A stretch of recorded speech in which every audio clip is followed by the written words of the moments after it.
Maharashtra live news मध्ये आपले स्वागत आहे। आपण पाहत आहात महाराष्ट्र लाईव्ह न्यूज, बातमी जनसामान्याची। आणि मी आपल्याला जाहीर आवाहन करतो, श्रद्धेय बाळासाहेबजी आंबेडकर यांची सभा आपण बघितली आहे। 30-40 हजार इतका जनसमुदाय त्या ठिकाणी हिंगोलीमध्ये होता आणि आपण मुख्यमंत्र्याची सभा बघितली। अर्धे खुर्च्या खाली, जास्तीत जास्त 5-7 हजार लोकही नव्हते। काल गडकरी साहेबांची सभा झाली, त्यांच्या सभेला सुद्धा पूर्ण खुर्च्या खाली होत्या।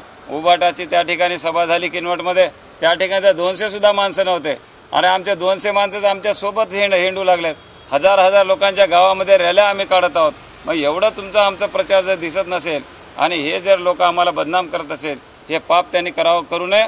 आणि त्यांना खुल्ला आव्हान आहे माझं, जर मुख्यमंत्र्याला जर खरंच एवढी गुर्मी आहे, जर एवढी ताकद त्याच्याकडे आहे, तर त्याने आज हिंगोली लोकसभा मतदारसंघामध्ये तिथं रामलीला मैदानावर जाहीर सभा घ्यावे।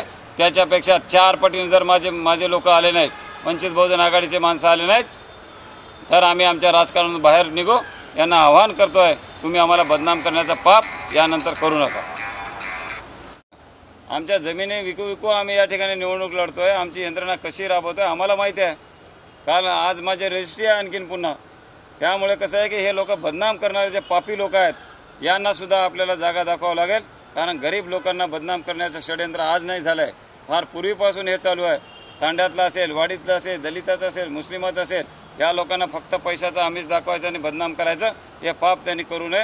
माझी हात जोडून विनंती आहे, तांड्यामध्ये जा, गावामध्ये जा आणि मग ठरवा की ताकद कोणाची जास्त आहे आणि काय आहे ते। Subscribe now and press the bell icon. Never miss an update.